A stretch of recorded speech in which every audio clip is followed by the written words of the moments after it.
What does it take to get into an elite business school? mbacrystalball is a boutique admissions consulting firm. Each year, we help a select few applicants get into the world's best business schools. Here's one of our success stories to inspire and educate.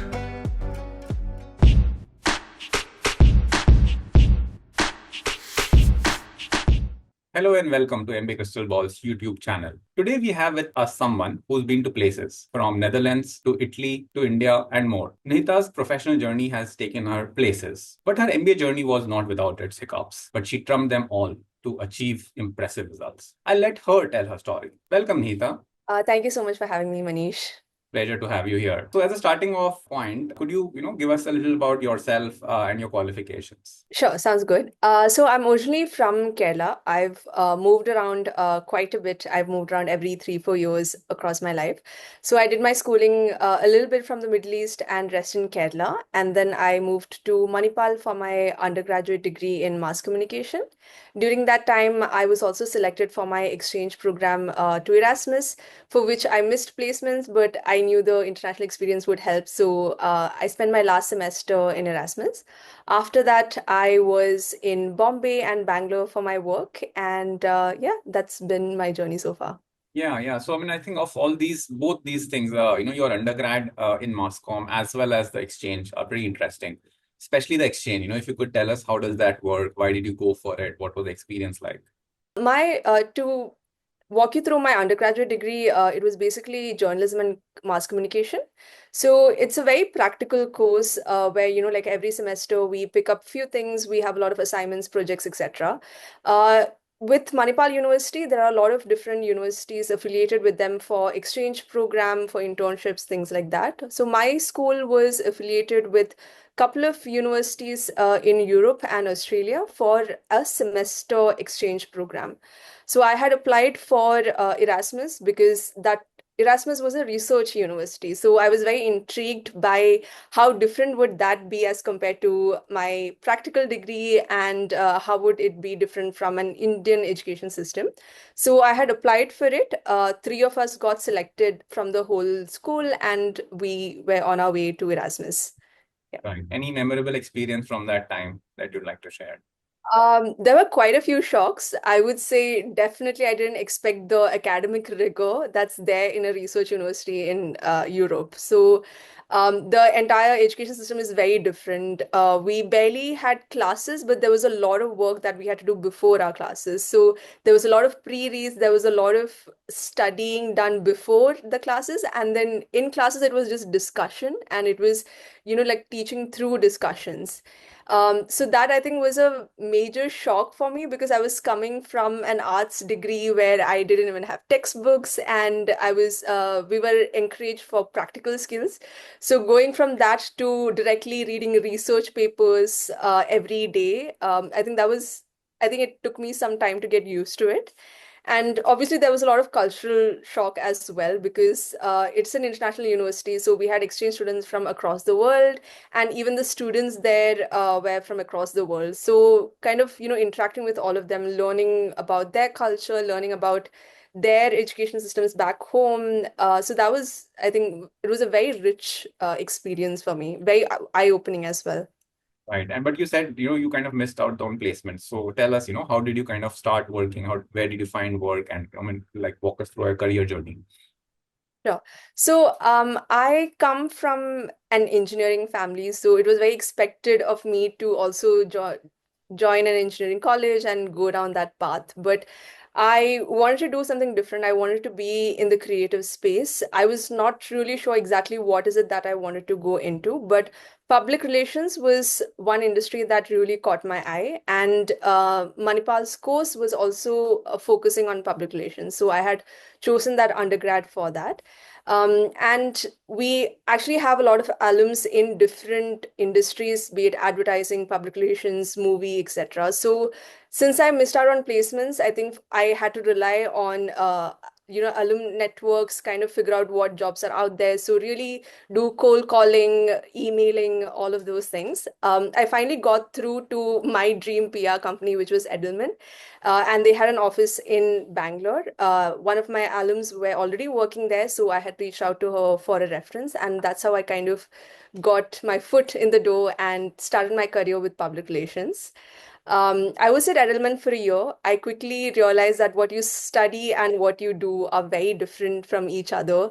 And I realized that public relations was not the right industry for me. I felt like I wanted to do something more. I wanted to explore more things. Again, I was not sure what, but I was willing to take the risk and kind of quit that very cushiony MNC job to kind of explore something else.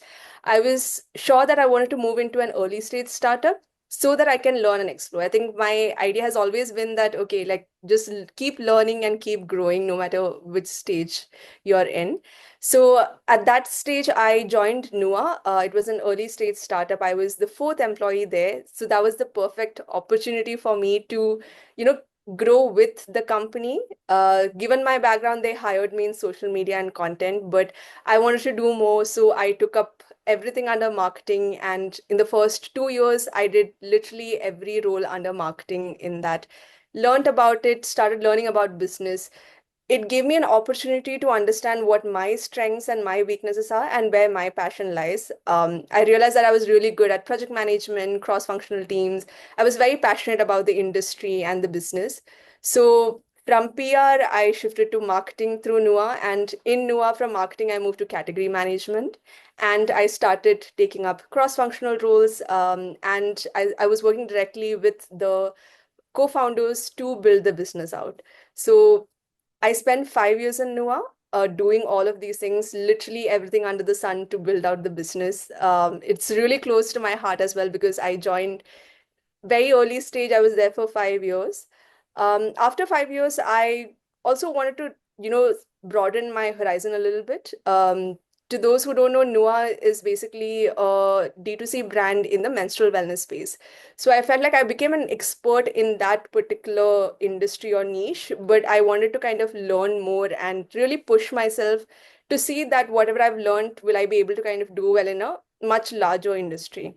So after 5 years at NUA, I shifted to 82 East. It's a celebrity self-care skincare brand. So there I got the opportunity to again work directly with the founders in the CEO's co-founders office. So I joined there again, continued to work in cross-functional role, project management roles, and yeah, that's been my journey so far.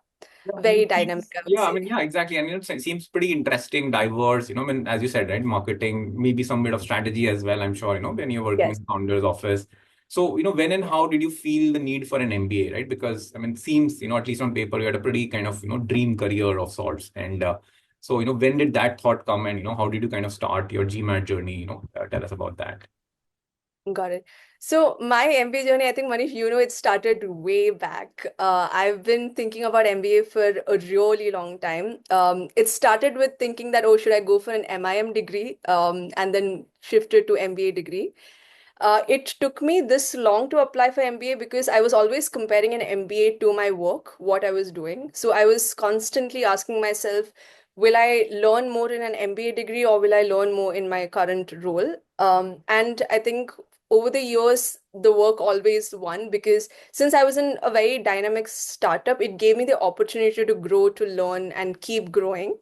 But after a point, I kind of realized that I was also carving a niche for myself. I have been in the startup space, and while I was becoming an expert in my role, it also makes my view quite myopic, in the sense that if you ask me tomorrow to join a very large organization and build a company at a scale of like 1,000 crores, I might not know how to do it. If you ask me to build a company from scratch, I know exactly what to do. So I quickly realized that gap of mine. So while I was getting comfortable in my role and in the startup ecosystem, I knew that it was going to limit me, if not now, definitely a couple of years down the line.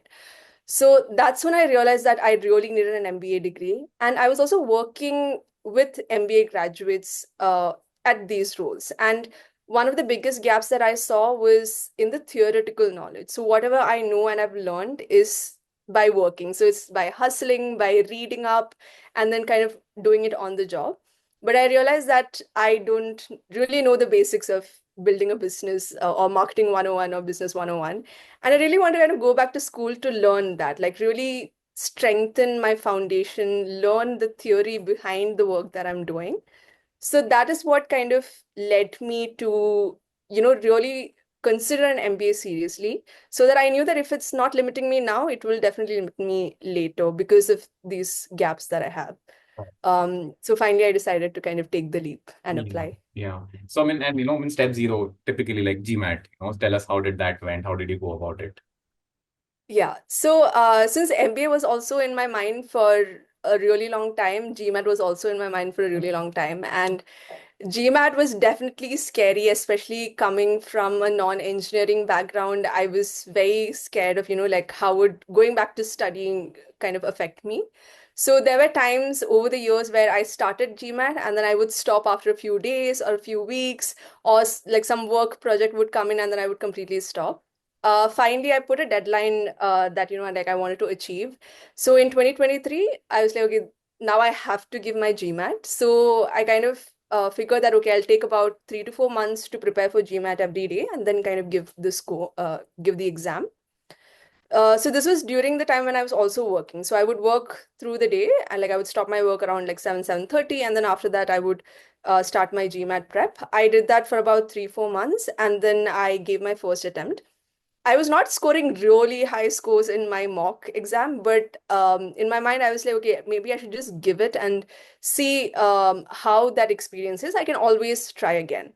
So I did go ahead with my exam and I got a very modest score of 650, which is in line with what I was also getting at my mocks. I did expect it to be slightly higher though. But in my mind, it was that, okay, I can always apply again. But that studying again and applying again didn't actually happen. Work came the way, and I was like, okay, you know what, I'll keep this score aside, I'll focus on my work. And then next year, when I was applying for the colleges also, I was like, okay, you know what, let me first apply with this GMAT score. And so I only ended up taking the GMAT once with a very modest score. Right. Yeah. Fair enough. Okay. And then, when you started applying, tell us about your process. How did you decide on the schools?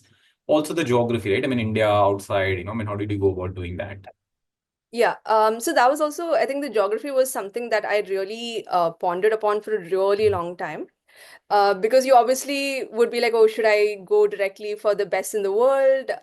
Should I look at India alone? So there were two factors that I took into account. One was my long-term vision, and second was the ROI. For me, long term, I did want to settle in India. I'm very passionate about the space that I've worked in so far, and I wanted to be in the same industry in India. And for me, I did think that currently India is the right place to be because the industry is growing, the roles are growing, there's a lot of scope of work, very exciting work. So I was sure that I wanted to work in India and in the long term also be in India. So then the second aspect comes into mind, the ROI part. So for me, it was like, okay, if I'm going to be in India, if I do an MBA from any of the other schools outside of India, does it really make sense for me? And I was very clear that I did not want to take up a role which will force me to, like help me pay the educational bill as compared to like doing something that I want. So from that aspect, I think the ROI didn't make sense for the international schools. And I felt like after going through the Indian MBA programs, they are stellar, right? Like they really have they're really up there with the international schools. If you look at the FT rankings, if you look at the course, everything is like really top notch. And I think for me also, when I kind of looked at my target schools of like IIM-AB and ISB Extra, they are all global MBAs. Like there's a lot of international exposure, there's a lot of exposure to international alumni. So I felt like I was not going to miss out on anything. So it was great ROI. It was very well aligned with my personal future goals. And hence I decided to kind of narrow it down to only the top schools in India. Fair enough. Yeah. And once you had done that, I mean, you come from like this journalism, mass comm kind of background. So why did you not decide to work by yourself? Why did you decide to look for a consultant? What was that process like? Understood. So for me, I have this philosophy that if you're doing something, you give it all or nothing. And I'm someone that if I'm going to do something, I want to do it right. And even if it's like 5% improvement, 10% improvement by doing something, I definitely want that as well. And given that I had a modest GMAT, I didn't want to take my chances. And I felt like as much as I know my story, an external view of my story is a lot more powerful than what I would kind of think my story is. So, which is why I thought, I'll definitely reach out to consultants and kind of see who fits, who could be the right person to, amplify my story, help me with my gaps in the application, etc. And that's why I was like, okay, let me kind of go ahead and get help. Right. And so, help us understand how did you kind of, sort of zero in on MBA Crystal Ball, and what was the Yeah. experience like? Anything, kind of that sticks out from the entire journey that you'd like to share? So my MBA journey and even my journey with consultants span across years. You know that I reached out to you in 2018 Right. first. I really wanted to kind of understand where I stand, how does my profile look. So I did that with like other consultants as well. And for me, I think one of the things that I saw was I do have a unique profile, which means I do also need a unique consultant because the standard cookie cutter approach does not work for me.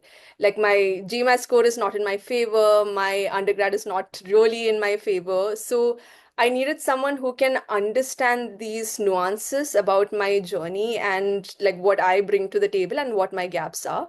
And I think through my interactions, I did not find a lot of consultants who could understand that, right? Whereas my conversation with you in 2018 gave me a lot of confidence. And then I have been following MCB for a really long time. Like over the years, I've been seeing the kind of profiles that you were working with. So then when I decided to apply, I was also clear that I felt a very strong fit with respect to my profile and what you could see in my profile, as compared to just telling me that, okay, this is all that you have to do. So that personal touch, that understanding that, I come from such a background and I have these nuances and helping me understand, okay, these are my gaps, these are my strengths, that gave me a lot of confidence in MCB. And that's why I decided to kind of go ahead with Right. you guys. Great. Awesome. So, can tell us two things actually, which consultant did you work with in our team, and then where all did you apply? What kind of interviews did you have? Yeah. So I worked with Avinash. He's also I'm a PGPX alum. So I was very happy with being connected to Avinash. I worked with him on three of my applications and I applied to only three schools. So I am A, Bangalore and ISB. And I think the my experience with Avinash was also, like I said, it was absolutely great, right? Because he was able to help me understand what to put forth, what not to write about. Because like for me, because I've been in this industry, etc., I couldn't look at few things as my achievements, whereas he would say that, oh, like you working with the CEOs is something you should touch upon. And he also gave me the insight that, like social impact is something that's very close to my heart because while I've been working on social impact on the side since childhood and working in women's wellness, etc. So I didn't realize that, okay, there's a connection there that, like I'm so passionate about social impact. I've just been doing it. But he was really able to push me to kind of do a lot of self-reflection to understand exactly what my journey has been from a very different perspective and then like help me bring that to my essays. So I think that entire experience with Avinash was really great. Like he was able to help me structure my thoughts, bring clarity to my journey, and like fill in the blanks which even I couldn't figure out by myself. So that was there, and I worked with him on all three of my applications, which led to getting two interviews. I got interview calls from IIM Ahmedabad and Bangalore, and I was able to successfully convert both of them as well. Right. Now, before we go into the results, anything that kind of sticks out from the interview, that you'd like to share, something that people should be aware of going into these. Yeah. Got it. So my thing would be, so I've seen people who've not prepared for their interviews. I am not one of them. I have over prepared for my interview. I've spent hours and days looking at every aspect of my application, looking at news, looking at industries, learning about my industry. So I've spent a lot of time. And I can say that no matter how much you prepare, it will still be completely something that you've not expected, right? Like I've kind of tried to evaluate how the interviews would be, and then the interviews were very different from all my preparation. So I think that's one thing that I would definitely give as a tip, that you should definitely prepare, but keep in mind that no matter how much you prepare, there are high chances that, it might be something completely different, because you can't really prepare for everything.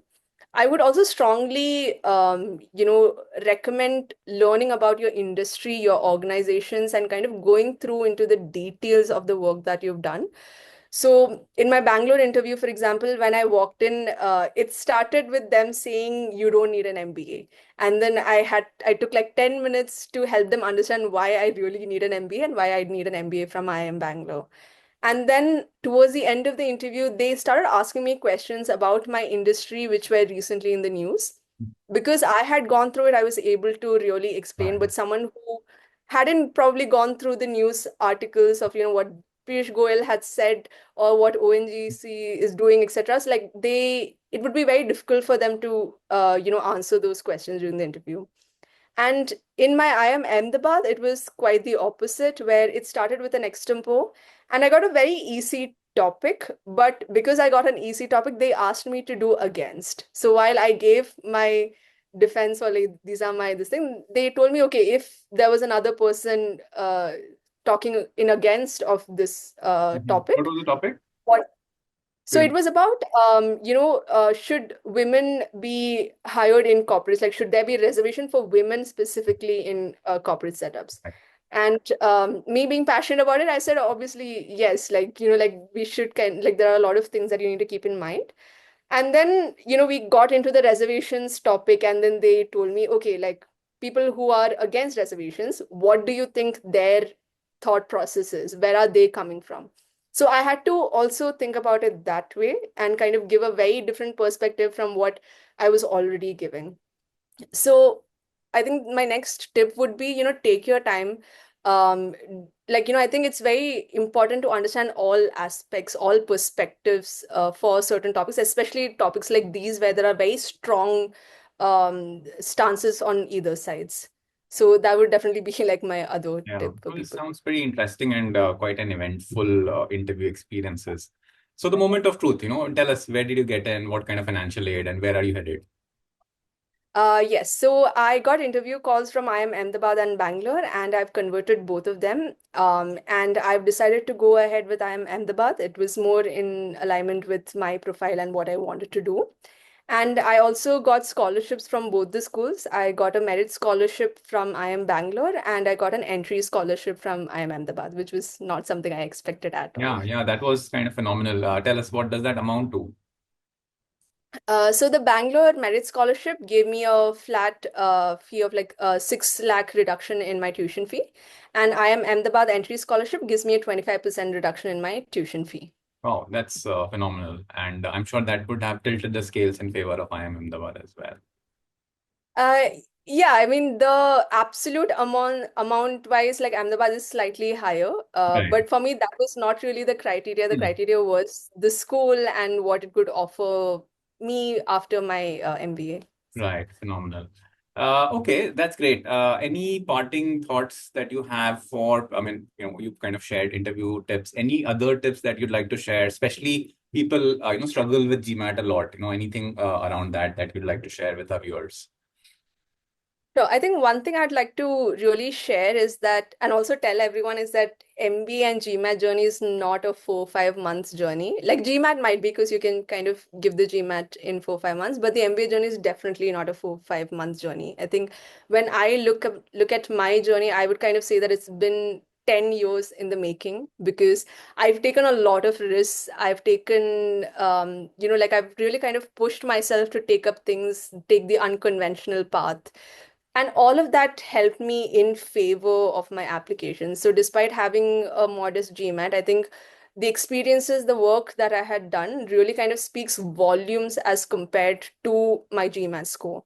Like I remember in one of my interviews, I even asked the professor, like, see, like I come from a Bachelor of Arts degree. Are there any courses that I should do before my MBA? And they flat said no, because you've already done all this work at Right. your role. Right. So that really kind of, even though I couldn't establish myself in GMAT, they kind of saw that, okay, I've done this work. So that means that, okay, like she might be able to kind of keep up with the MBA rigor. So I would definitely tell people that, like if you want an MBA, start as early as possible. I think having more time in your hands, kind of carving out that path, and every path is like very different, right? Like, because I get a lot of queries of people saying, oh, like, should I do this, and I'm like, everyone's journey is very different. Like, try to be unique, try to be true to yourself. Don't do anything for MBA. I didn't do any of these things for MBA. I just did it because I was passionate about it and I wanted to take those risks. So be true to yourself and spend more time in your journey than worrying about your GMAT score or the schools, etc. Because if you're passionate about what you've done, if you've done phenomenal things, that will stand out in your application. And the admission community is very smart. I think going in, I was I was not confident, but like I had hope that they would kind of see my profile as a whole rather than individual aspects, and they really did. So I would say, kind of, you should also give them credit that they see thousands of applications every couple of months. So, just work on your own journey and try to be different and stand apart. Yeah. Perfect. Thank you. Thanks so much for sharing that, Nihitha. I understand that you have already reached campus. So all the best with your journey. And thanks for being with us. Thank you so much, Manish. Thank you. Okay, take care. Bye. Bye. We hope you found this interview helpful. At MBA Crystal Ball, we've helped many applicants get into the elite business schools, often with scholarships. Reach out if you're looking for professional help with your applications. Good luck.